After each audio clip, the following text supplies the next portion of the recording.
ഈ വീക്ക് തുടങ്ങിയപ്പോൾ തൊട്ട് ആലോചിക്കുന്നതാണ് വീക്കെൻഡ് എന്ത് കുക്ക് ചെയ്യണമെന്ന്. അങ്ങനെ ആലോചിക്കുമ്പോൾ എപ്പോഴും മനസ്സിലേക്ക് വരുന്നത് ബിരിയാണിയാണ്. ബിരിയാണി ഇഷ്ടമുള്ളവർക്ക് അറിയാം അതൊരു വികാരമാണ്. എൻ്റെ പ്രിയ ഭർത്താവിന് പല ബിരിയാണിയും അവർ തമ്മിലുള്ള വ്യത്യാസങ്ങളും കാര്യമായിട്ട് അറിയാത്തതുകൊണ്ട് എന്ത് ബിരിയാണി വേണം എന്ന് ചോദിച്ച് എനിക്ക് കഷ്ടപ്പെടേണ്ടി വന്നില്ല. എന്നാൽ പിന്നെ തലശ്ശേരി ബിരിയാണി തന്നെ ഉണ്ടാക്കാന്ന് വിചാരിച്ചു. കാര്യമായി അങ്ങനെയൊന്നും കുക്ക് ചെയ്യാൻ അറിയില്ലാത്ത ഞാൻ ദാ ഇപ്പൊ ബിരിയാണിയൊക്കെ ഉണ്ടാക്കുന്നു. ഇങ്ങനെ പറയുമ്പോൾ തന്നെ എനിക്ക് എന്നോട് തന്നെ അഭിമാനം തോന്നുന്നു. പല യൂട്യൂബ് വീഡിയോസ് നോക്കിയിട്ടാണ് ഞാൻ ഓരോ റെസിപ്പീസും ട്രൈ ചെയ്യുന്നത്. എങ്കിലും അതൊക്കെ എങ്ങനെ കുക്ക് ചെയ്യണം എന്ന് ഞാൻ ഫൈനലൈസ് ചെയ്യുന്നത് എൻ്റെ അമ്മയോട് ചോദിച്ചിട്ടാണ്. എൻ്റെ അമ്മ ഒരു അടിപൊളി കുക്കാണേ. അമ്മ ട്രൈ ചെയ്യാത്ത വെറൈറ്റീസ് ഇല്ലാന്ന് തന്നെ പറയണം. അതൊക്കെ കണ്ടിട്ടാവണം എനിക്ക് കുക്കിങ്ങിനോട് ഇത്രയും ഒരു ഇഷ്ടം വന്നത്.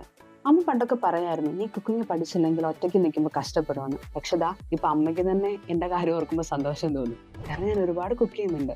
ഇവിടെ ഇന്ന് ബിരിയാണിയാണല്ലോ എന്ന് അറിഞ്ഞ് നമ്മളുടെ ഫ്രണ്ട് വിജേഷ് എത്തിയിട്ടുണ്ട്. നമ്മൾക്ക് ഒരു ടെസ്റ്ററിനെ കൂടെ കിട്ടി. എന്തായാലും അവരുടെ മുഖത്തെ സന്തോഷം കണ്ടപ്പോൾ എനിക്ക് മനസ്സിലായി സംഭവം ക്ലിക്ക് ആയിട്ടുണ്ട്.